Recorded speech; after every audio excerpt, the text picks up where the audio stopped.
Certamente, muito longe de pretender dissuadir a qualquer convicção dos confrades e dos irmãos espíritas que pensam, evidentemente, diferente de mim ou têm alguns conceitos que não convergem, o vídeo propriamente não é para eles exatamente, mas sobretudo para aquele iniciante. Iniciante no sentido daquela pessoa que se depara com os conceitos espíritas pela primeira vez, que começa a confrontar-se com os livros e começa a adquirir o material, conhecer as informações espíritas. Explico o que é iniciante porque, a rigor, todos nós somos aprendizes e iniciantes espíritas.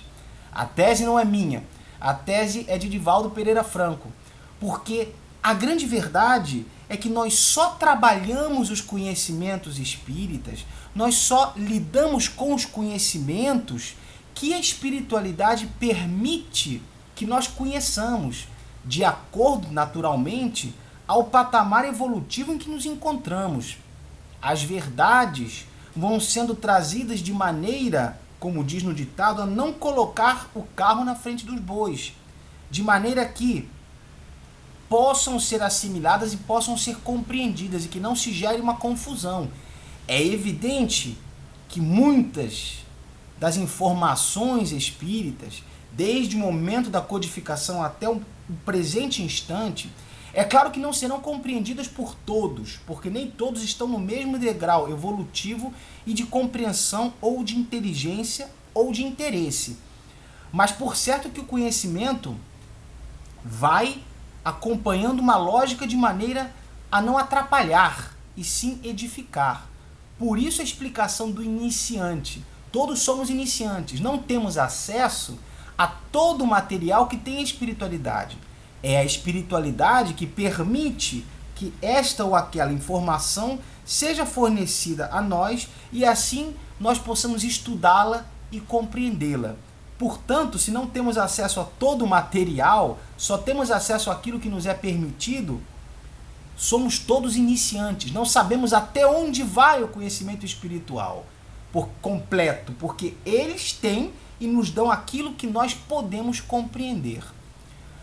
Portanto, aquele iniciante que se depara com situações aparentemente controvertidas, alguns louvam André Luiz, outros o criticam, alguns louvam Emmanuel, outros o criticam, dentro naturalmente do movimento espírita.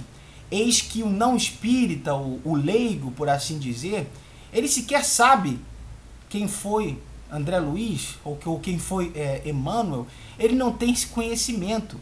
E ele muitas vezes abre a boca para criticar ao dizer que Emmanuel não era um nome que existia na época de Cristo, onde Emmanuel diz que viveu, ignorando o preceito mais básico. No livro Há 2000 anos de Emmanuel, ele próprio diz que o nome não era esse. Enfim, essa controvérsia, essa discussão, valoração ou não valoração, se são úteis os conhecimentos, ou como disse, por exemplo, um nobre confrade, quando referiu-se à obra de Emmanuel, ao dizer que o que ele trouxe de bom não foi novo em relação a Kardec, e o que ele trouxe de novo não foi bom. Conquanto haja uma discórdia a esse respeito, cabe uma análise somente desses dois. Eis que o universo de autores e de obras e etc. são incomensuráveis. Porém, para nos restringirmos somente a Emmanuel e André Luiz, traçando uma linha de entendimento, uma linha de raciocínio desde o início até uma conclusão que nos possa elucidar, afinal de contas, que valor tem Emmanuel e André Luiz para o espiritismo, para a doutrina espírita. Esse é o ponto a se abordar hoje. Quando vamos a Kardec, quando perscrutamos sua obra, quando nos detemos longamente sobre os seus ensinos, sobre as suas pesquisas, não somente o material exclusivo dos espíritos, as respostas dadas exclusivamente pelos espíritos, como é o grande conteúdo do livro dos espíritos, grande parte do livro também dos médiuns, do céu e inferno, e de certa forma em todas as obras está presente esse conhecimento, digamos assim, completamente das inteligências incorpóreas. Mas é evidente que o trabalho grandioso de Kardec, de codificar e, digamos assim, de absorver a doutrina dos espíritos, para transformar num corpo doutrinário, lógico, racional, de forma a ter uma conexão, não somente com a lógica, mas também com o ensino do Cristo, fazendo uma reunião entre todo esse conhecimento moralizador, de cunho doutrinário filosófico, de aspecto fortemente científico e com consequências religiosas. Eis que pode-se dizer que é uma religião, mas não nos moldes tradicionais, a que se chama religião, no sentido de prestação de cultos e pagamento de dízimos e situações que caracterizam uma religião como religião no mundo atual. Eis que a origem da religião, conforme há um vídeo meu sobre religião e espiritismo, demonstra que a origem da palavra religião, religar e religação é uma nova conexão mais próxima com o Criador, do qual nos afastamos por nossa conduta. Portanto, é com a atitude, é com a postura diante da vida dos semelhantes que efetivamente teremos o exercício da religião, religião de nos espiritualizarmos, de caminharmos com conduta para nos aproximarmos do Criador. Quando nos debruçamos sobre a obra de Kardec, percebemos que sua genialidade pedagógica, sua genialidade de abrangência filosófica foi tamanha que levou o nosso nobre e querido confrade Haroldo Dutra Dias a dizer que não conhece na história da humanidade alguém que tenha raciocinado filosoficamente em cima da doutrina espírita com tanto brilhantismo quanto Kardec, e que também se debruçasse sobre o aspecto científico com grande brilhantismo como Kardec, e também sobre o aspecto religioso, de influência religiosa, de conteúdo verdadeiro religioso, como expliquei, e não de cultos ou de rituais, de forma tão brilhante quanto Kardec. Eis que Kardec sozinho realizou uma análise a respeito dos ensinamentos que os espíritos lhe trouxeram para formar o corpo da doutrina espírita, com nível filosófico altíssimo, com nível científico altíssimo e religioso altíssimo. De forma que, pelas palavras do nobre Haroldo Dutra Dias, não há exemplo como esse do nosso conhecimento. Eis que aquele que é religioso pode ter um pensamento filosófico até muito bom, o estudioso das religiões, os teólogos, etc. Mas o pensamento científico é precário. Da mesma forma, o cientista, que pode ter um conteúdo, inclusive filosófico, bastante abrangente e etc., seu pensamento religioso é precário. Sua abrangência religiosa de análise é muito precária. Da mesma forma, o filósofo muitas vezes pode ter até uma influência religiosa de forma a raciocinar religiosamente, mas seu aspecto científico é muito precário. Portanto, já Haroldo Dutra Dias destacou essa grandeza de análise em Kardec. A obra de Kardec, construída por ele com auxílio naturalmente dos espíritos e através do ensinamento dos espíritos, mostra-se maravilhosa por termos na obra dele um conteúdo de riquíssimo aspecto tríplice, religioso, científico e filosófico, conforme acabei de colocar. E a genialidade dele ainda se manifesta mais fortemente desde o momento em que ele sedimentou de forma corretíssima os pressupostos basilares da doutrina espírita, a imortalidade da alma, a comunicabilidade dos espíritos, a reencarnação, a evolução constante do espírito, o fato do mundo dos espíritos ser principal e o mundo encarnado, terráqueo, terreno, ser secundário, que poderia nunca ter existido a Terra e nem por isso os espíritos deixariam de evoluir em outra região. Os pressupostos ele os trouxe de maneira generalista, abrangente e básica, de modo que os ensinamentos que ele próprio analisou posteriormente, ele tomou o cuidado peculiar de não esgotá-los. Tanto assim que uma das suas frases mais conhecidas e mais famosas é justamente, frase de Kardec, de sua própria autoria, não dos espíritos. A frase dele mais famosa, uma das mais famosas, dizia que o espiritismo e a ciência devem caminhar juntos. Quando a ciência provar que um postulado ou um ponto espírita laborou em equívoco, deve o espiritismo modificar-se para atender à prova da ciência. Mostrou com isso Kardec, em primeiro lugar, humildade, no sentido de que o espiritismo, ele próprio declarou, não goza o espiritismo do atributo da infalibilidade. Ele próprio declarou desde o início, não goza o espiritismo do atributo da infalibilidade. Eis que, se ele laborar em equívoco, que ele modifique-se para atender à ciência. Esse é o primeiro ponto de todos a ser analisado. Ele próprio mostrou com essa frase também que haveria uma evolução, não modificação dos pressupostos básicos, porque os pressupostos básicos, a estrutura principiológica, não provém de Kardec, provém dos espíritos, proveio dos espíritos. Portanto, quando se fala em imortalidade da alma, reencarnação, a possibilidade óbvia dos espíritos reencarnarem em planetas diferentes, a vida em outros planetas, etc., postulados absolutamente coerentes e básicos foram trazidos pelos espíritos.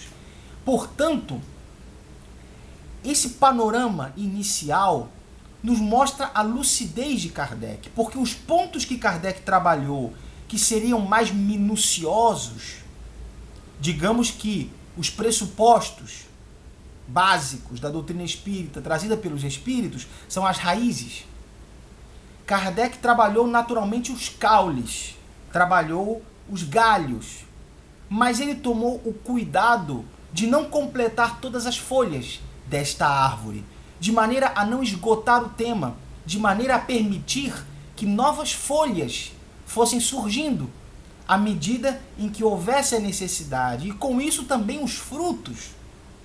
E é aí que é preciso traçar uma análise profunda da qual é necessário, sobre a qual é necessário a nossa atenção completa neste momento. Se no vídeo 32, onde falo especificamente sobre a terceira revelação, que é o Espiritismo, o Consolador prometido pelo Cristo, quando o Cristo disse que iria mandar o Espírito de verdade, queria o Espírito de verdade vir para ficar conosco e trazer a nova revelação. No vídeo 32, procurei traçar um contexto histórico de maneira a claramente ficar exposto que a humanidade da época do Cristo, somente no século XIX, adquiriu estrutura conceitual, científica, filosófica, metodológica, estrutural, econômica, social e etc., para receber uma nova revelação. Somente no século XIX houve essa possibilidade, e foi no século XIX que o Consolador prometido pelo Cristo, o Espiritismo, mostrou-se à humanidade. Imaginemos que, antes disso, teria havido problemas gravíssimos de sedimentar a doutrina espírita, porque não havia na humanidade ainda um solo fértil. Tanto assim é, e tanto assim foi, que a doutrina espírita eclodiu de maneira gritante, exatamente na época de Kardec, pois justamente os fenômenos se multiplicaram, fenômenos para chamar a atenção dos homens, de materializações, de visões, de sonhos, de predições, etc. A fenomenologia, desde as irmãs Fox, em 1848, a fenomenologia começou a explodir em todos os lugares para que a revelação espírita pudesse manifestar-se numa época propícia. Remeto-me ao vídeo 32, onde detenho-me mais pormenorizadamente nesse ponto. Mas por que lembrei-me dele? Porque ao mesmo tempo que o século XIX foi uma completa preparação para o século XX, percebemos fatores e fatos muito interessantes. Temos no século XIX uma fotografia muito incipiente ainda. Temos no século XIX os primeiros modelos de automóveis ainda muito incipientes. Temos nesse mesmo século XIX o telefone surgindo ainda muito incipiente, a luz elétrica surgindo ainda muito incipiente. Temos uma série de fenômenos que, quando nos debruçamos sobre a história, verificamos toda a embriologia histórica, toda a gestação histórica para o século XX. E é por isso que o Espiritismo entrou exatamente neste ponto na humanidade, se manifestou neste ponto, porque era o século da preparação, era o século da preparação para as novas tecnologias, para novas noções sobre direito, sobre sociedade, sobre direitos humanos, novas revoluções para transformar a humanidade, como foi a Primeira Guerra e a Segunda Guerra Mundiais. Tudo isso veio como preparação para o século XX. Quando analisamos essa estrutura, nos damos conta de que, obviamente, Kardec não poderia dizer tudo. Mas quando digo não poderia dizer tudo, é porque, naturalmente, o plano espiritual, com suas informações dosadas de acordo à necessidade evolutiva e de acordo à capacidade de compreensão da humanidade, vinham no momento certo, vieram a Kardec no momento certo e da forma correta. Tanto que o Livro dos Espíritos, inaugural da doutrina espírita, 18 de abril de 1857, vem ele traçando pressupostos básicos, vem ele traçando diretrizes fundamentais. Ele não se detém minuciosamente, pormenorizadamente, digamos assim, em nenhum dos pontos. É claro que alguns ele é bem profundo, mas de modo geral, sendo o Livro dos Espíritos um livro de 1019 perguntas feitas por Kardec e respostas provindas dos Espíritos, é natural que em 1019 perguntas não pudesse Kardec minudenciar toda a história e estrutura do conhecimento da vida humana, da ciência, da natureza, da sociedade, etc. É muito pouco 1019 perguntas e respostas. Obviamente, qualquer um irá concordar. Mas, fundamental, essa estrutura toda, que naturalmente Kardec não podia dizer tudo, algumas coisas ele previu, tanto que no Livro dos Espíritos, que não foi ele, foram os Espíritos, mas no Livro dos Espíritos a mulher e o homem são colocados em pé de igualdade social, em todos os aspectos, exceto o aspecto da força física, que é de natureza morfológica, biológica, anatômica. Eis que cada um tem a sua função de acordo ao seu potencial, mas em termos de direitos, aquilo que leis posteriores, muito mais evoluídas do que naquela época, propagaram sobre a mulher, o papel da mulher, cada vez mais inserido em sociedade, cada vez menos estigmatizado e vítima de preconceitos, como em outras épocas, como religiões, inclusive, milenares, que consideravam a mulher praticamente um animal, ou praticamente um ser sem alma, um serviçal e etc., compreendemos que a estrutura estava criada, a revelação era concetânea ao momento cultural, histórico, científico, sociológico, humanístico e filosófico da época. O que não significa que Kardec, concordando com o amigo e confrade Haroldo Dutra Dias, não significa que Kardec precise ser atualizado ou que esteja ultrapassado. Não é nada disso, porque os conceitos que Kardec trabalhou foram sobre as informações trazidas pelos espíritos, cujas informações, quando ele percebeu que nem todos os espíritos gozavam de grande sabedoria e que não necessariamente o desencarne tornava um espírito sábio automaticamente, percebeu ele que deveria peneirar essas respostas. Tanto é que se utilizou de cerca de 1.100 médiuns ao longo do mundo, repetindo e repetindo perguntas para obter respostas que atendessem à lógica, que atendessem à base principiológica trazida pelos espíritos, que atendessem às demonstrações, pois se o fenômeno ocorria, era preciso que uma lei o explicasse e não que o contradissesse, como fazem atualmente muitos sectários e muitos religiosos, que não podendo explicar um fenômeno de previsão do futuro por sonho, um fenômeno de materialização, onde um familiar vem dar uma informação para uma pessoa e a pessoa se assusta. Atualmente, estes sectários, estes religiosos de determinadas religiões, não podendo explicar estes fenômenos, ou os negam, ou os criticam, ou os lançam à conta de demônios e de seres mitológicos.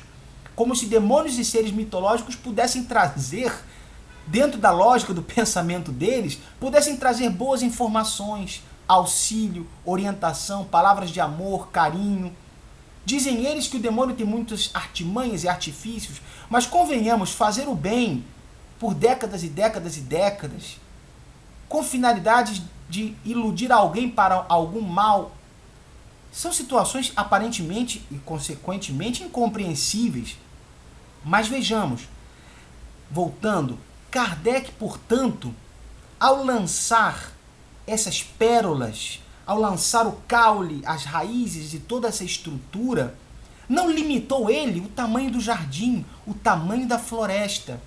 Eis que tomou cuidado ele de referir-se a muitas coisas e a outras coisas não referir-se.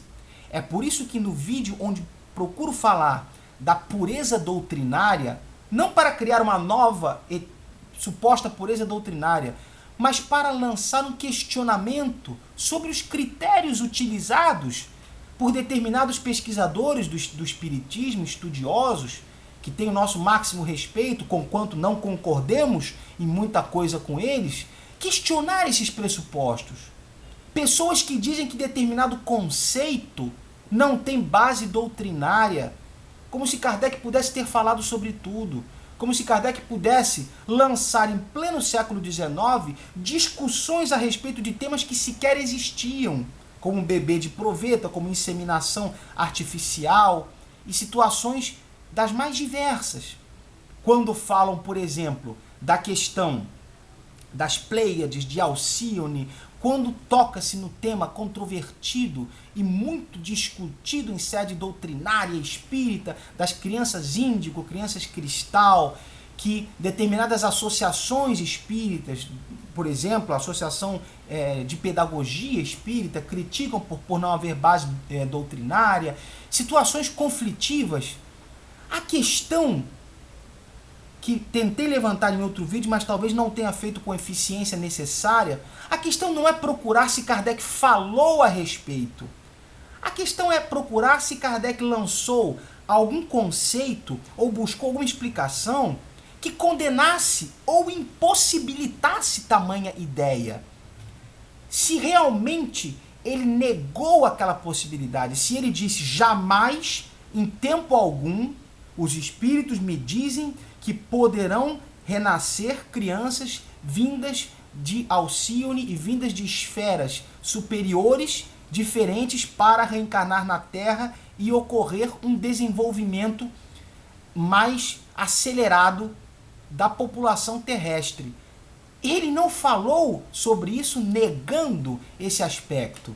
Tanto que disse ele, quando falou nessas migrações, quando falou sobre espíritos encarnarem em outros planetas e de outros planetas virem para cá também, já demonstrou que ali existe uma troca. Portanto, determinadas minúcias às quais ele não se referiu, nem por isso deixam de ter base doutrinária, porque a questão é se Kardec negou se ele declarou tal ideia como impossível, se ele se deteve, se ele estudou determinado ponto e declarou determinado ponto como impossível. Determinados pontos foram propositadamente deixados em aberto, para que o século XX posteriormente pudesse desenvolver estas e mais outras ideias. Voltando ao ponto histórico da época de Kardec, percebemos que seu desencarne em 1869 distanciou-se 32 anos do surgimento do século XX. Kardec, portanto, podemos dizer que esteve temporalmente, cronologicamente, distante do século XX. 1869 pode-se considerar distante do século XX. Ainda tínhamos no Brasil, por exemplo, a escravatura, a escravidão, para citar como exemplo. Então, é um século, é um momento distante. E aí percebemos uma coisa muito interessante. A lógica nos indica que a preocupação dos espíritos em trazer uma conduta, em trazer um conhecimento espiritual, escolher exatamente um missionário cuja genialidade, conforme já coloquei, era absurda. A genialidade e a inteligência de Allan Kardec, Hippolyte Léon Denisard Rivail, o seu nome de batismo, eis que adotou o nome de Allan Kardec por conta de uma de suas encarnações anteriores, onde teve de fato este nome convivendo entre os druidas. A questão é que sua inteligência potentíssima foi de tal forma justa que ele deixou determinados pontos a serem desenvolvidos. E é isso que nos faz acreditar, a princípio, que não poderia ter passado o século XX em branco jamais. Os espíritos jamais teriam permitido que o século XX ficasse em branco. Os espíritos jamais teriam dado orientações a Kardec, e Kardec jamais teria se empenhado num trabalho que ficasse petrificado no século XIX, que ficasse estagnado no século XIX. Eis que o próprio Kardec, inúmeras vezes, demonstrou que o espiritismo evoluiria. Evoluiria não no sentido da modificação de seus pressupostos, mas no sentido da completude, porque existe aí uma necessidade de completude, porque, como expliquei, o século XX trouxe tantas e tantas transformações sociais, jurídicas, tecnológicas, humanísticas, filosóficas e sob todos os ângulos, que obviamente seria necessário que o espiritismo de alguma forma e de alguma maneira acompanhasse essa estrutura humana, essa estrutura da humanidade que realmente explodiu em desenvolvimento em todos os sentidos no século XX.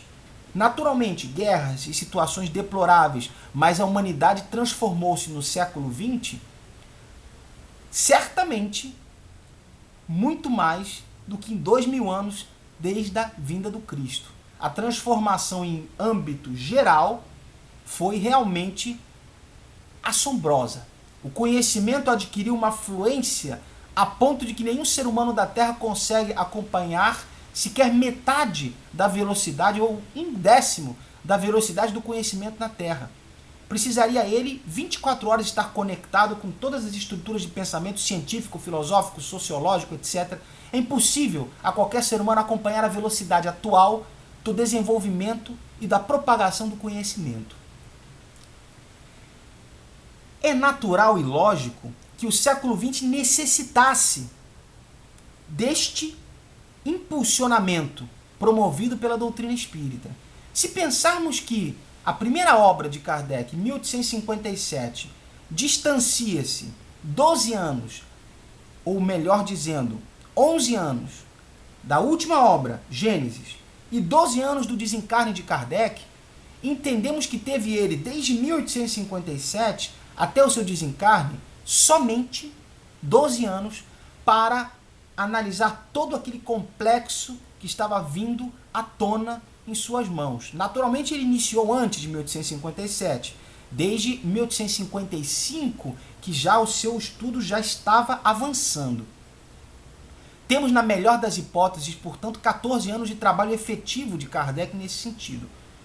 Em contrapartida, quando chegamos ao século XX e nos deparamos, agora já no século XXI, olhando aquilo como história passada, nos deparamos com Chico Xavier, que viveu 92 anos e produziu 457 livros, se não me falha a memória, alguns publicados, 439, se não me falha a memória, alguns publicados após o seu desencarne. Temos Divaldo Franco, que proferiu 12 mil palestras ao longo de 64 países do mundo, publicou 200 e poucos livros psicografados e tem uma obra na Mansão do Caminho milagrosa que atende a população e etc, etc.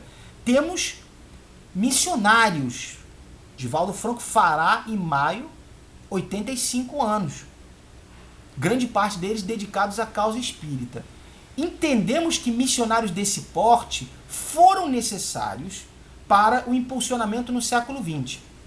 Porém, regressando um pouco em termos de raciocínio, um ponto em que muitos espíritas, que como já falei, respeito, conquanto não concorde com alguns pensamentos, se fundam num trecho do Livro dos Espíritos que fala sobre os espíritos pseudo-sábios, os chamados espíritos da classe imperfeita, o item 104 da segunda parte do Livro dos Espíritos, onde Kardec faz uma análise aprofundada sobre a natureza dos espíritos. Os espíritos perfeitos, imperfeitos, superiores, puros, etc. Batedores, aqueles que são zombeteiros, etc. Aqueles que fazem nem o bem e nem o mal, etc. Realizou ele uma análise bastante satisfatória e bastante completa, ainda nos dias de hoje. Quando ele fala dos espíritos pseudo-sábios, diz ele, ipsis verbis, dispõe de conhecimentos bastante amplos, porém, creem saber mais do que realmente sabem. Tendo realizado alguns progressos sob diversos pontos de vista, a linguagem deles aparenta um cunho de seriedade, de natureza a iludir com respeito às suas capacidades e luzes. Mas, em geral, isso não passa de reflexo dos preconceitos e ideias sistemáticas que nutriam na vida terrena. É uma mistura de algumas verdades com os erros mais polpudos, através dos quais penetram a presunção, o orgulho, o ciúme e a obstinação de que ainda não puderam despir-se. Esse conceito muitíssimo bem elucidado por Kardec deve ser tomado em sua integridade, deve ser absorvido e deve ser guardado, neste momento, para análise em seguida.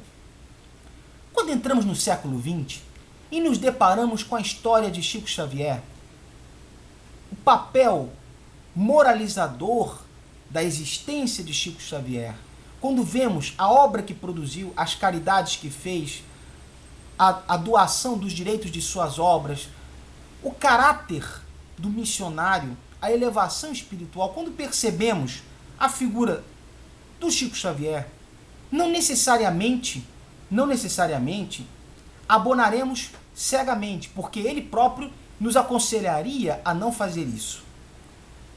Pensamos que um missionário que dedicou a vida à causa do espiritismo, como foi o caso do Chico Xavier, é bem provável, pelo menos vamos pensar a princípio, é bem provável que não se prestasse a falar asneira.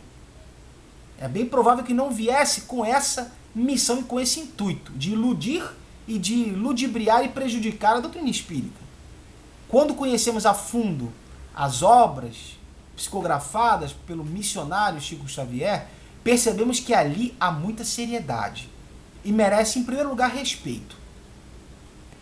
Em 1938, quando vem à tona pela psicografia do Chico Xavier, o primeiro livro de Emmanuel, intitulado Emmanuel, que fala sobre grandes questões complexas da humanidade, grandes soluções, que aborda diversas problemáticas em vários campos do conhecimento humano, percebemos que ali já existe uma elevação incompatível com a instrução elementar e acadêmica do médium. Ou seja, não foi o Chico Xavier que teve aquela ideia, não foi ele que criou aquilo da mente dele. Quando pensamos de maneira a separar continente e conteúdo, quando pensamos em continente, percebemos que grandes espíritos se dedicaram à causa do espiritismo, como André Luiz e como Emmanuel, dos quais trata este vídeo.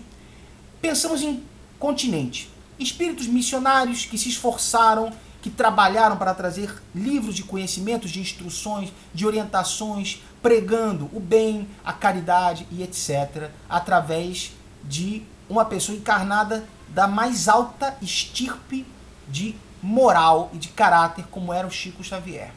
Esse é o continente. Quando entramos no conteúdo, percebemos um ponto a se considerar fundamental. Em André Luiz, esse ponto é mais notório, o ponto da humildade. Por que humildade? Porque, em princípio, André Luiz, sob a alegação de não complicar a existência de seus familiares que encontravam-se encarnados ainda na época, não revelou ele seu nome verdadeiro. Não sucumbiu ao desejo da vaidade de ver seu nome exposto em letreiros. Utilizou-se de um pseudônimo. André Luiz, como poderia ser José Carlos. Utilizou-se de um pseudônimo. Porém, quando abrimos a obra Nosso Lar, inaugural de André Luiz, a primeira coisa que nos deparamos é com sua falência moral no umbral, em situações trevosas e de sofrimento. Ou seja, no momento exato em que Francisco Cândido Xavier encontrava-se encarnado com uma vida regrada, com uma vida moral elevada, pronto à psicografia. Neste ponto, André Luiz era um espírito que encontrava-se em sede umbralina. Verificamos nesse momento, a título introdutório, que no momento em que André Luiz encontrava-se no umbral, em sofrimento, Chico Xavier encontrava-se bem mais elevado do que ele. E quando abrimos essa obra inaugural do Nosso Lar, e vemos a descrição das colônias, da colônia espiritual Nosso Lar, e vemos a descrição mais voltada para o popular, para que o povo compreendesse determinadas realidades, trazida sob uma linguagem até certo ponto mais acessível, sem entrar em minúcias fluídicas e magnéticas profundas a respeito da estrutura dos mecanismos fluídicos da existência do nosso lar, sem entrar em detalhes muito técnicos, para que as pessoas pudessem saber que existiam paragens de socorro e de auxílio após o desencarne. Mas quando percebemos no livro Nosso Lar que André Luiz se pauta o tempo inteiro ao demonstrar o ensinamento de missionários do plano superior e de instrutores, diz ele o tempo todo em suas obras, suas 16 ou mais obras psicografadas por Chico Xavier, vemos o tempo inteiro, se abrimos em qualquer página o tempo inteiro, vamos ver, como dizia o instrutor Gúbio, como dizia o instrutor Clarencio, como dizia o instrutor Félix, como dizia o instrutor esse ou aquele, André Luiz, percebemos, se pauta humildemente no conhecimento de instrutores mais elevados do que ele. Percebemos, portanto, que André Luiz reconhecia profundamente suas falhas, a ponto de relatar em Nosso Lar suas quedas morais, suas falências morais, seu ciúme diante da ex-esposa quando regressou ao lar anos depois, e a necessidade de sua superação, seu sofrimento, a maneira como conquistou com muita dor e muito sofrimento esses degraus. Ou seja, percebemos em André Luiz uma boa vontade no intuito de trazer a visão que ele estava presenciando do mundo espiritual. No livro e a vida continua. No livro Os Mensageiros da Luz, no livro, enfim, em todos os livros de André Luiz percebemos esta necessidade de refletir os pensamentos superiores. André Luiz, quando raciocinava sempre em base de suas deficiências e do esclarecimento que os espíritos lhe traziam sobre todas essas questões. No livro Missionários da Luz, no livro Revelação. Não me recordo dos títulos de todos os livros, isto não é importante. A questão é que André Luiz mostra-se um espírito interessado, esforçado, que, por certo, ele próprio não se considerava, como não se considera, por certo, no momento, detentor de grande sabedoria e grande evolução. Eis que mostra a ele toda a importância do valor espiritual, toda a falta de importância das coisas terrenas, das coisas materiais. E é nesse momento que regressamos a Kardec, quando fala dos espíritos pseudo-sábios, que diz, em geral, isso não passa de reflexos dos preconceitos e ideias sistemáticas que nutriam na vida terrena e penetram dessa maneira a presunção, o orgulho, o ciúme e a obstinação. Eu pergunto, com o ensinamento grandioso que nos trazia André Luiz, tentando voltar nossas mentes para a elevação espiritual, mais espiritualidade e menos orgulho, menos obstinação, a obra de André Luiz é toda permeada de exemplos práticos.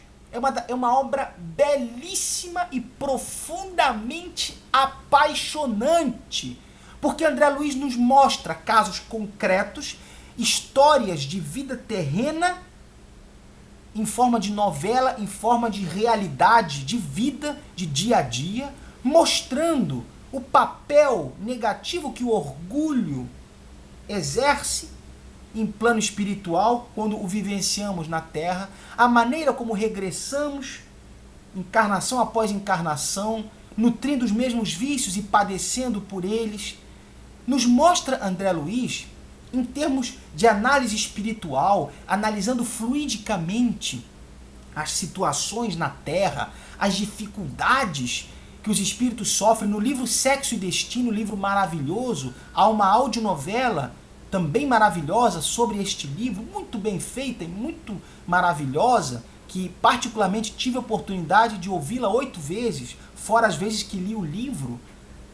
Situações de vida corriqueira, cotidiana, conflitos emocionais entre as pessoas, analisados sobre a ótica espírita, analisando o aspecto fluídico, as obsessões, toda essa miscelânea de influência do plano espiritual no plano físico, e mostrando-nos o aspecto péssimo do orgulho, péssimo do ciúme, péssimo da inveja, mas não em aspecto terreno, em aspecto espiritualizador, mostrando a conexão. Portanto, pergunto eu, quem se arvora em declarar André Luiz como espírito pseudo-sábio, uma vez que a finalidade dele, conquanto sua imperfeição, não o alasse à altura de santo, e nem ele pretendia, e nem ele se arvorava nisso, e nem ele se considerava superior? Eis que todas as falências de André Luiz ele revelou nos livros. Razão, todas as falências de André Luiz morais ele revelou nos livros com humildade, de maneira dolorosa. Vejam onde eu errei, e não errem como eu. Onde está o orgulho nisso? Onde está a presunção? Aqueles que taxam André Luiz de espírito pseudo-sábio não sabem o que dizem. E não só laboram em grave equívoco, senão que muitas lágrimas e muitas dores lhes são reservadas por laborarem contra a verdade e contra espíritos que vieram de boa vontade, doando do seu tempo, da sua energia para a nossa evolução. Isto é importante, muito cuidado, porque o erro em que obramos hoje é o aguilhão que nos fere e nos lacera no futuro, e do qual lágrimas e lágrimas não são suficientes para estancar, porque necessitaremos regressar para louvar aquilo que condenamos um dia. Portanto, aqueles que têm pressa em condenar missionários como estes, que nos trouxeram grandes revelações, que tenham cuidado, não com a doutrina espírita, porque ela não precisa de nós e nós não a prejudicamos e nem a beneficiamos, ela está muito acima de nós, mas conosco mesmos, com os erros que cometemos, sabendo que, por sermos inteligentes, por termos consciência, temos a obrigação também de analisar a fundo. E é por isso que, saindo de André Luiz e chegando a Emmanuel, a análise mais divina que nos faz sobre Emmanuel, Haroldo Dutra Dias, o nobre confrade, que se detém sobre a obra de Emmanuel, traz inúmeros detalhes, inúmeras revelações. Porém, importante, se vamos nesta discussão, regressando no tempo até aquele momento de Kardec, onde naquele momento falei sobre André Luiz, retorno àquele momento histórico para então falar sobre Emmanuel. A questão de Emmanuel é que debruçou-se ele sobre diversos aspectos. Mais de 40 livros, se não me falha a memória, foram por ele ditados a Chico Xavier. Foi o grande mentor de Chico Xavier, digamos assim. Para finalizar sobre André Luiz, tudo que André Luiz trouxe teria sido realmente uma loucura se tudo aquilo sobre colônias espirituais e toda aquela estrutura fosse falseada. Confronta com a razão, ofende a razão que aquilo ali não fosse verdade, e que grandes equívocos fossem elaborados em mais de 10, 15 livros. Mas enfim, voltando a Emmanuel. Percebemos, em primeiro lugar, que Emmanuel inicia sua trajetória após o livro inaugural, relatando sua história, falando sobre há 2000 anos, na época de Cristo. É outro que, seguindo de certa maneira, entre aspas, a ideia de André Luiz, ou melhor, André Luiz que seguiu sua ideia porque veio depois, mas é um espírito que inicia com um livro que revela sua falência moral. Ele inicia dizendo: vejam quanta coisa errada eu fiz no tempo do Cristo, e vejam quantos milênios estou precisando para refazer-me daqueles equívocos. No livro Há 2000 anos, relata ele uma personalidade da época do Cristo, que não interessa o nome, Públio Lentulus, mas vejamos, não é fundamental o nome, a questão é a história que ele nos traz, a belíssima história, a história que somente revela a grandeza do ensinamento do Cristo. É uma história cuja novela de tal maneira é bela, que gerou a audionovela Há 2000 anos, e a audionovela 50 anos depois, que vem 50 anos depois daquela época, ou seja, na próxima encarnação, na encarnação seguinte de Emmanuel, percebemos que o livro Há 2000 anos é o relato dos equívocos daquela encarnação de Emmanuel. É o primeiro ponto. Ele já revela-se humilde neste ponto, ele já revela o seu equívoco. Em seguida, há 50 anos depois, nos mostra ele que veio como escravo, o escravo Nestório, a encarnação seguinte. E outras obras dele relatam essa trajetória de sofrimento, ou seja, perfeito só o Cristo. Eis que o Cristo, quando o planeta Terra surgiu, já era ele espírito puro e crístico. Ou seja, todos aqueles que não são o Cristo são, analisando não o continente, mas o conteúdo, são espíritos sujeitos a opiniões pessoais, sujeitos naturalmente a equívocos, porque o espírito, ao desencarnar, não se torna sábio automaticamente. Passa ele por romagens terrenas, passa ele por encarnações onde vai evoluindo. Não significa isso que o espírito seja perfeito após 10, 12 encarnações, e tampouco Emmanuel se arvorava em perfeição, pois uma vez muito bem colocou ele a Chico Xavier: Chico, Quando eu for contra Kardec, fique você com Kardec e abandone o que eu disser.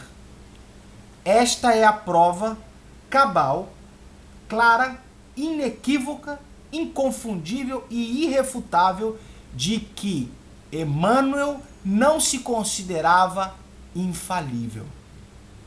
Emmanuel não era, a bem do que a história dele próprio nos revela, um doutor em astronomia, um doutor em medicina. Não era ele um espírito, por bem assim dizer, que tenha desenvolvido ao máximo de todas as potencialidades em todas as ciências e etc. Era ele, sim, um espírito incumbido de grande missão de trazer no século XX novos e maiores horizontes que pudessem atender à necessidade do século XX. O aborto sempre existiu, mas no século XX sua condição foi pandêmica. Era preciso que maiores explicações e maiores detalhes fossem melhorados, não melhorados, perdão a expressão, mas adaptados a essa nova estrutura do século XX. Bebês de proveta, inseminação artificial, situações de que Kardec não se minudenciou e não falou a respeito, mas não que fosse uma omissão de Kardec, mas Kardec não poderia trazer tudo.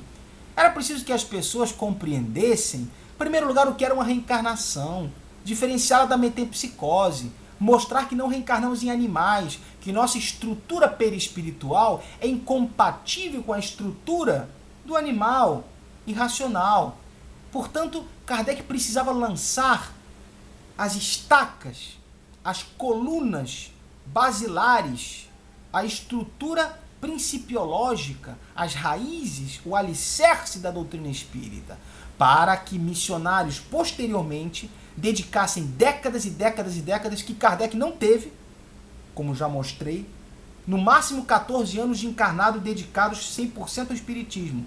Mas vejamos, isso não desabona sua obra em momento algum, mas é preciso ter uma análise de que não há infalibilidade em Emmanuel, não há infalibilidade em André Luiz, porque eles já propriamente declaravam que não existia essa infalibilidade. Evidentemente, era necessário que novos conhecimentos fossem trazidos no século XX. E quando percebemos algumas pessoas criticarem levianamente a orientação do espiritismo a partir do século XX, dizendo que tornou-se ele pseudo-católico, tornou-se ele recheado de mitos e etc, etc, é preciso que se tenha uma noção clara. Conquanto pessoalmente eu considere determinadas religiões ditas cristãs, antigas, conquanto eu considere que tenham construído patamares de grande equívoco, é preciso que se tenha em mente que no momento em que a doutrina, por favor, atenção nesse ponto, no momento em que a doutrina espírita se desenvolve e se amplia no século XX, é evidente que, calcada no ensino do Cristo, vai chegar ela em algum ponto, em algum momento, que vai se unir, mesmo que momentaneamente, em postulados trazidos pelos católicos e pelos protestantes. Pois não posso dizer e não podemos dizer que os católicos e os protestantes foram completamente contrários ao Cristo. Creio eu que muita coisa, com o respeito devido a estas religiões, que vem acompanhando a história da humanidade, com o devido respeito que devemos a elas, mas é evidente que, em alguns momentos, em alguns instantes, elas se aproximaram de fato do ensino do Cristo. Veja bem, eu não considero o lado inverso. Eu não considero que elas foram unidas ao Cristo e em algum momento se distanciaram. Eu considero o contrário, que em alguns momentos elas se aproximaram. Em alguns momentos. Mas vejamos, por mais controvertida por mais conflituosa, por mais polêmica que seja esta colocação, é preciso se analisar que em algum ponto, a doutrina espírita disse algo que as doutrinas católicas ou protestantes podem ter dito a mesma coisa. Em algum ponto, porque uma vez calcado no ensino do Cristo, e uma vez a doutrina espírita tendo se desenvolvido, tendo adquirido maior abrangência, atendendo à necessidade do século XX, pois os espíritos não nos deixariam jamais ao abandono em pleno século XX de transformações, de mudanças, de evolução em todos os campos do conhecimento humano, científico, tecnológico, sociológico, etc., filosófico, não nos deixariam eles ao abandono. Muito pelo contrário, enviar-nos-iam eles grandes missionários que viessem a trazer esses conhecimentos. Portanto, é evidente que a amplificação desse conhecimento não pode ser absolutamente perfeita. A opinião, por exemplo, de Emmanuel, no sentido de que a evolução do Cristo, anterior ao próprio surgimento do globo terrestre, em épocas de bilhões de anos, a evolução do Cristo, no momento da criação do princípio espiritual de Jesus Cristo, foi uma evolução em linha reta, no sentido de não cometer equívocos. Falamos de período anterior ao surgimento do planeta Terra. É evidente que se Emmanuel considera, pelo respeito que tinha ao Cristo absoluto, se considera ele que o Cristo caminhou em linha reta em evolução, podemos entender que ou este pensamento é pessoal, particular, individual de Emmanuel, ou ele, de certo modo, se amparou em informações trazidas por outros espíritos e até por romagens que ele próprio tenha feito no plano espiritual, entendemos que o Cristo nada impede que tenha construído a sua evolução de maneira mais rápida, que não necessariamente tenha ele, desde o surgimento do seu princípio espiritual, tenha ele caminhado sem nenhum equívoco até o degrau supremo, onde ele se encontra até os nossos dias. Mas vejamos, se olharmos para espíritos como André Luiz e como Emmanuel, como grandes amigos, como pessoas espirituais profundamente queridas de nosso coração, que nos trazem orientação, que procuram secar nossas lágrimas, nos trazer ensinamentos, vamos perceber que não podem eles ser perfeitos como Cristo. E eles também não diziam que eram e não se arvoravam. Suas obras iniciais já nos trouxeram os equívocos deles, como dizendo: vejam o que eu fiz, eu não sou perfeito, mas a boa vontade é muito grande. E os ensinamentos, conquanto algumas pessoas possam dizer: veja, isto foi um equívoco, ou aquilo não era 100% correto, aí levanta uma questão já de caráter científico. Aqueles que, por exemplo, se arvoram em críticos das posições de astronomia de Emmanuel, que falava sobre constelações, sobre Pleiades, sobre estruturas astronômicas de sistemas e sistemas solares, a questão fundamental é que, se as análises feitas pelo confrade Haroldo Dutra Dias, que se debruçou sobre questões astronômicas e etc., se as análises de Haroldo Dutra Dias, baseados na codificação, na Gênese, que no último capítulo fala a respeito dessa questão planetária, dessa questão de sistemas solares e etc., se as análises de Haroldo Dutra Dias podem ser criticadas por um ou por outro, se as análises de Emmanuel podem ser criticadas por um ou por outro, vejamos, nem Haroldo Dutra Dias tem uma formação em astronomia, nem Emmanuel, até onde sabemos, teve uma formação específica em astronomia, e nem os irmãos que criticam têm eles também formação em astronomia. Portanto, a pessoa apta a lançar um olhar um pouco mais aprofundado sobre as questões astronômicas trazidas dentro da doutrina espírita, não são os astrônomos, são os astrônomos espíritas, porque são aqueles que se debruçaram sobre o conhecimento espírita e, ao mesmo tempo, construíram academicamente conhecimentos de astronomia. Só eles podem falar a respeito. Só eles podem falar a respeito, porque só eles detêm algum conhecimento.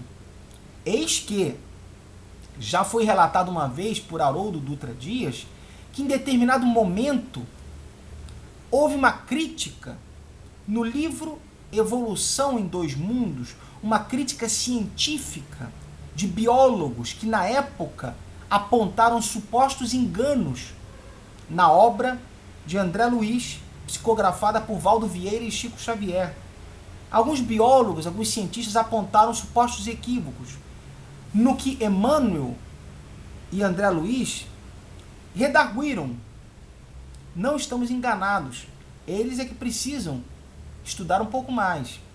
E nos relata muito bem Haroldo Dutra Dias que, posteriormente, décadas depois, aqueles conhecimentos se mostraram realmente corretos no livro Evolução em Dois Mundos, livro de grande teor científico, bastante difícil de ser lido, mas fundamental para a compreensão de determinadas estruturas. Como digo sempre, o ensinamento espírita ele é amplo para quem quiser estudá-lo, mas é preciso estudá-lo a fundo e não pararmos e estagnarmos em Kardec e dizermos que ele não disse isto ou aquilo. Não há embasamento doutrinário. Realmente, se Kardec não disse, é preciso ver se o ensinamento realmente vai contra algum pressuposto que Kardec estabeleceu como primordial. Eis que, se temos uma visão mais dilatada sobre determinados fenômenos, começamos a perceber que, da mesma forma que coloquei aqui, somente um astrônomo espírita detém mais conhecimento embasado para realmente reportar-se aos aspectos de astronomia trazidos por André Luiz, trazidos por Emmanuel e etc., e colocados muito bem nas palestras por Haroldo Dutra Dias e outros estudiosos também. Em determinado comentário num site espírita, referi-me ao fato de não termos nós cacife, digamos assim, de contestarmos sem fundamento determinados preceitos, determinadas ideias trazidas por Emmanuel, por André Luiz. Eis que se em determinado momento não as compreendemos e não adaptamos interpretativamente esses conceitos a Kardec, é porque provavelmente não entendemos o suficiente. Faço uma metáfora dizendo que Mozart, Wolfgang Amadeus Mozart, o compositor, é sempre belo. Se não o entendemos, nossos ouvidos é que estão errados. Não é Mozart que não soube compor. Nós é que não os entendemos. A metáfora que faço a esse respeito deve-se ao fato de eu próprio, pessoalmente, ser músico sinfônico profissional há 21 anos, como violinista clássico, profissional. Portanto, quando falo da música clássica, no exemplo, é de conhecimento de causa. É o astrônomo que pode falar da astronomia. É o músico clássico profissional que pode falar sobre um compositor clássico. É uma questão que nos mostra que nossa análise precisa ser mais cuidadosa. É evidente que aqueles que se apressam em condenar André Luiz ou Emmanuel laboram em equívoco, porque dentro de um pequeno detalhe ou outro, que provavelmente foram até mal interpretados em relação a Kardec, trazidos por Emmanuel e por André Luiz, 98% dos ensinamentos abrem novos conceitos, demonstram novos conceitos provindos da estrutura kardeciana. Eis que temos que saber interpretar Kardec e saber interpretar André Luiz e Emmanuel e saber conectar. Se entendemos isoladamente um ou outro, laboramos em equívoco porque as conclusões terminam por ser contraditórias. Aqueles que dizem que não há base doutrinária porque não encontram nada em Kardec, também não encontram a negativa. Kardec disse que era impossível as colônias espirituais? Não. Há no Livro dos Espíritos, inclusive, se não me engano, na questão 243 ou 323, agora me falha a memória o número, mas é um ponto onde os espíritos dizem que, após o desencarne, permanecem os espíritos em regiões diversas, zonas intermediárias, o que de certa maneira é uma abertura para as colônias espirituais, ou seja, deixou ele a semente para a posterior frutificação. Temos que ter esta humildade de procurar compreender que o século XX exige maior aprofundamento e, ao mesmo tempo, os espíritos não poderiam nos deixar órfãos. E, ao mesmo tempo, os espíritos não poderiam trazer uma doutrina espírita tão bem codificada e tão bem estruturada para passar um século XX trabalhando em equívoco com os mistificadores e com pessoas que não sabem o que dizem e não sabem o que psicografam e etc. Por outro lado, temos a grandeza espiritual incontestável de um Chico Xavier, cujas pessoas, muitas vezes não espíritas, devotam-se a ele por sua conduta caridosa de vida, por sua elevação moral, por sua fortaleza moral. Eis que declarar que inúmeras obras que trouxeram ensinamentos importantíssimos, psicografadas por Chico Xavier, foram mistificações. Não foram. As pessoas é que precisam ter humildade de construir uma interpretação que encontre uma conexão entre Kardec e estes grandes missionários do plano espiritual, e Chico, Divaldo e outros, Ivone do Amaral Pereira e outros grandes missionários encarnados na época. Portanto, Divaldo permanece encarnado, graças a Deus. Mas, portanto, quando nos debruçamos a criticar, pessoalmente considero nesse ponto, manifesto opinião pessoal, laboramos em equívoco. Porque, vejamos, falando de uma maneira mais pessoal, se atira um objeto e a lei da gravidade traz o objeto para o solo, e eu interpreto a lei da gravidade de maneira incorreta, de maneira que o objeto não deveria ser empurrado, ser atraído ao solo, preciso eu, em base de fatos, adaptar a minha interpretação aos fatos. André Luiz, Emmanuel, basearam-se em estruturas fáticas, em comprovações constantes que a humanidade foi trazendo década após década e foi exigindo novos e maiores aprofundamentos. É preciso que se faça uma análise de maneira a encontrar a conexão entre os ensinamentos desses espíritos de enorme valor e boa vontade a Kardec. Se a nossa interpretação desconecta estes espíritos, é a nossa interpretação que precisa de um exame.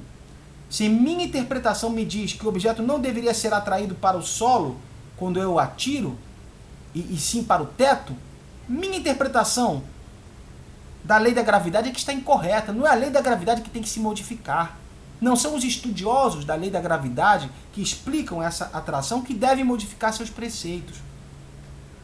A ciência, portanto, respeitada profundamente por Kardec, respeitada por todos os espíritos, demonstra que temos que ter uma visão mais abrangente. Portanto, como conclusão deste vídeo, a partir desta análise, concluímos que a obra de André Luiz, maravilhosa, a obra de Emmanuel, que se debruça sobre estudos a respeito do conteúdo bíblico, explicando as passagens bíblicas, trazendo, como no livro Paulo Estevão, uma visão maravilhosa e belíssima sobre a história do apóstolo dos gentios, quando nos mostra neste livro uma renovação das datas do cristianismo primitivo, que Haroldo Dutra Dias nos mostra muito bem em sua palestra, em seu seminário sobre Paulo Estevão, sobre o livro Paulo Estevão, mostrando que as datas que Emmanuel trouxe, totalmente diferentes do conhecimento que se tinha até então, foram corroboradas por uma tese de mestrado, muitas décadas depois do livro Paulo Estevão, que provou e demonstrou, por A mais B, toda a estrutura histórica cujas datas se encaixavam com a data de Emmanuel. Ou seja, é o tempo inteiro a história mostrando como estes espíritos tinham conhecimento realmente e traziam ensinamentos. Portanto, a conclusão que se traz é que é preciso aproveitar os ensinamentos maravilhosos e ampliados dos missionários que no século XX trouxeram novos conhecimentos, interpretá-los, tanto lendo Kardec, como lendo estes espíritos e procurando encontrar o ponto em que os ensinamentos se tornam complementares. E quando temos uma interpretação divergente, analisar com cautela, porque eles não se declararam infalíveis, mas ao mesmo tempo isto não desabona suas obras.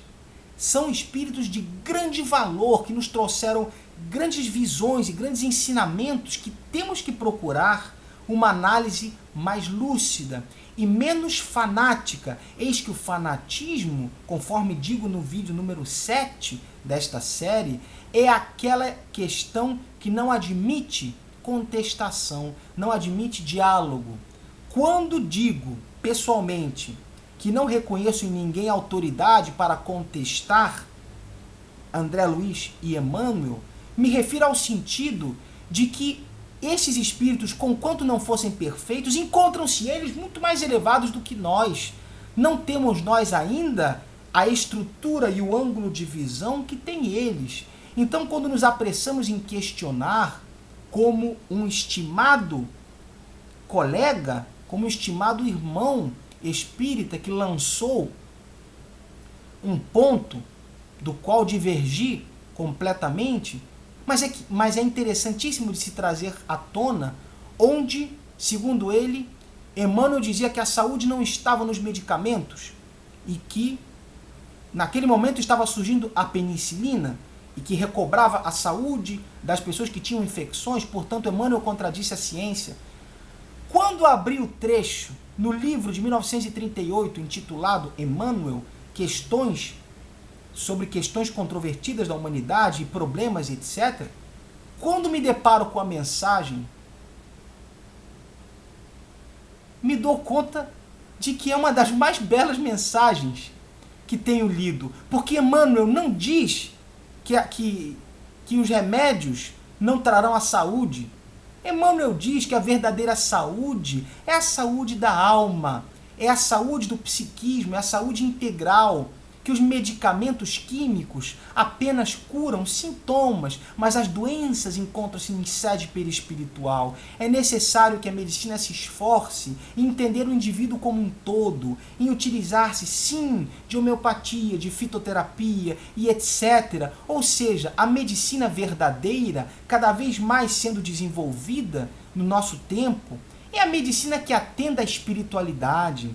As associações de médicos espíritas muito bem entendem isso. Ou seja, não é entorpecer o indivíduo de química que vai lhe recobrar a saúde, que vai lhe trazer a alegria de viver, que vai lhes trazer uma postura saudável, ainda que traga uma enfermidade de nascença incurável e etc. Ou seja, não é o pensamento reducionista, com o perdão, certamente, do irmão que levantou essa tese, mas não é o pensamento absolutamente tacanho. Não é esse pensamento que se aplica na mensagem. A mensagem traz um cunho universalista, abrindo espaço para que doutrinas de outras origens que não espíritas, oriundas de planos esotéricos, orientalistas e de todo tipo, cromoterapia e etc., homeopatia, abrindo espaço para que estas ciências, conquanto o espiritismo não as estude, porque cada um estuda a sua matéria, o seu objeto, mas abrindo espaço para que todo tipo de arsenal seja utilizado para a saúde integral do indivíduo, para a reconstrução do seu psiquismo, para que ele tenha a sua saúde renovada por elementos da natureza, por elementos do psicológico, do psíquico, da alegria, do bom humor, que ele possa então praticar não a medicina cega, a medicina puramente química, eis que muitas vezes ela é necessária, mas a verdadeira saúde é a saúde espiritual, porque as doenças se manifestam primeiro em sede perispiritual e que profundamente provém elas de fatores psíquicos, como a ciência hoje em dia fala na questão psicossomática. As doenças se manifestam no desequilíbrio da pessoa individual, do seu psiquismo, e se manifestam no corpo, feridas, coceiras, doenças, que muitas vezes uma postura psicológica alteram. Ou seja, em 1938, Emmanuel nos traz uma mensagem de tamanha completude, beleza, abrangência, abertura, mostrando que outras doutrinas, fala ele inclusive em uso de substâncias da natureza, ou seja, abre ele espaço para fitoterapia, para outras ciências.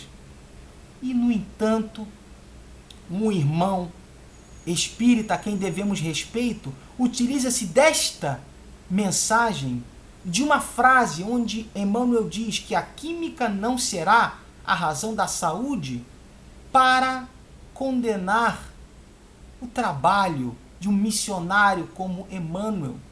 Portanto, é necessário que realmente renovemos os nossos conceitos. Não pela doutrina espírita, não, porque a doutrina espírita não precisa de nós, mas que renovemos nossos conceitos, porque todas as lágrimas que não formos capazes de derramar não serão suficientes ainda para corrigirmos os equívocos daquele que obra em sentido contrário à verdade, daquele que labora condenando a flor que desabrocha e matando-a com a sola de seu sapato, para que não frutifique, para que não espalhe perfume e para que não esclareça as mentes duvidosas, conturbadas e conflituosas. Portanto, é preciso que tenhamos essa amplitude. A conclusão sobre Emmanuel e André Luiz é que muito ainda é necessário estudar-se a respeito de suas obras. Muito ainda é necessário perscrutar e ler e se aprofundar. Muito ainda é necessário conhecer. Se citar o meu caso pessoal, a obra de André Luiz, de 16, 17, não recordo o número de livros, a obra de André Luiz, a leitura completa de toda a obra, eu particularmente já a realizei mais de 8, 9 vezes, e sempre volto aos mesmos livros, procurando justamente sedimentar as respostas que esses missionários, que o André Luiz e Emmanuel também, nos dão sobre fenômenos, sobre uma série de questões. Se há um desacordo em aspecto astronômico, é preciso que o astrônomo espírita se debruce, porque se nós, que não somos astrônomos, criticamos o aspecto astronômico, estamos cometendo um erro, porque se eles não são astrônomos e falam, nós também não podemos falar, temos que recorrer a quem entende, temos que recorrer aos especialistas. Eis que nós não temos cacife para essa contestação, e é por isso que digo que não reconheço em ninguém cacife para certas contestações. Eis que, onde estão os astrônomos espíritas, que debruçados sobre a obra de Emmanuel, com fundamento e com lógica astronômica de seus conhecimentos acadêmicos, contestam e demonstram que estes espíritos trabalham em equívoco? Aonde estão? A nossa opinião não importa. Herculano Pires certamente tem grande valor, mas vejamos, Vejamos o que realmente disse Herculano Pires. Vejamos o conhecimento que realmente tinha Herculano Pires. Eis que ele também não era infalível. Infalível só o Cristo. Já o dizemos e várias vezes. Portanto, a primeira postura com a obra de André Luiz e com a obra de Emmanuel é de amor. Postura de amor e gratidão de espíritos missionários que dedicaram décadas e décadas e décadas e décadas a nos trazer iluminação, a nos trazer conhecimentos para que não derrapemos e não possamos cometer novos equívocos e perder a encarnação com preconceitos, com sectarismos e com situações realmente deploráveis. É preciso que tenhamos abertura e que possamos usar o nosso intelecto para construir. Em meu vídeo sobre o câncer, sobre a ótica espírita, várias vezes me emocionei com as mensagens de pessoas com câncer que agradeceram pelos ensinamentos, pelas orientações trazidas. Temos que focar nossa pesquisa mais em trazer alento ao nosso próximo, mais em abraçar o nosso próximo, em dizer-lhe que ele é importante para nós e que o seu problema é importante para nós, mais do que criticar grandes missionários e que lançar pedras sobre obras construídas com tanto amor. Amor de Chico Xavier, amor de Emmanuel, espíritos encarnados e desencarnados que trabalharam de maneira tão abnegada, que não aceitaram recompensa, que não aceitaram louros para si. Temos que ter essa noção e esse sentimento de gratidão e de amor com esses missionários que tão grande tem sido para nós e que muito maior serão na medida em que os estudarmos, na medida em que nos aprofundarmos sobre as obras deles, para extrair toda a seiva de benefício que tem elas para nos apresentar. Isto é o que gostaria de trazer neste vídeo.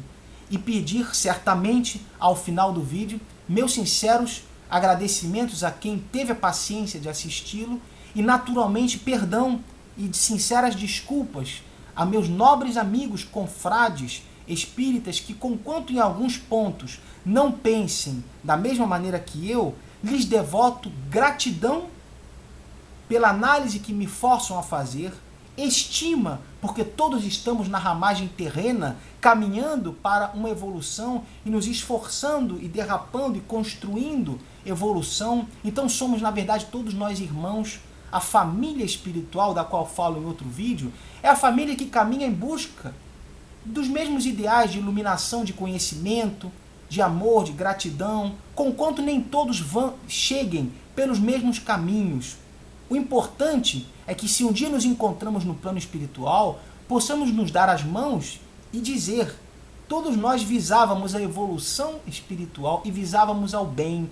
Então, principalmente, estima e gratidão por aqueles que nos fazem, às vezes, sofrer por uma crítica, às vezes, pensar por outra crítica, mas que, sobretudo, não desejam o nosso mal, desejam, sim, o aprimoramento da doutrina espírita e a iluminação que ela traz e trará, e cada vez mais trará, depois de Kardec, e sempre caminhando em frente, sem negar Kardec, mas evoluindo sempre no caminho de uma construção espiritual para este novo milênio, que será o milênio da regeneração. É o que espero de coração para todos nós. Fiquem na paz de Deus, Deus os ilumine e os abençoe do fundo do coração. Grande abraço a todos e obrigado mais uma vez.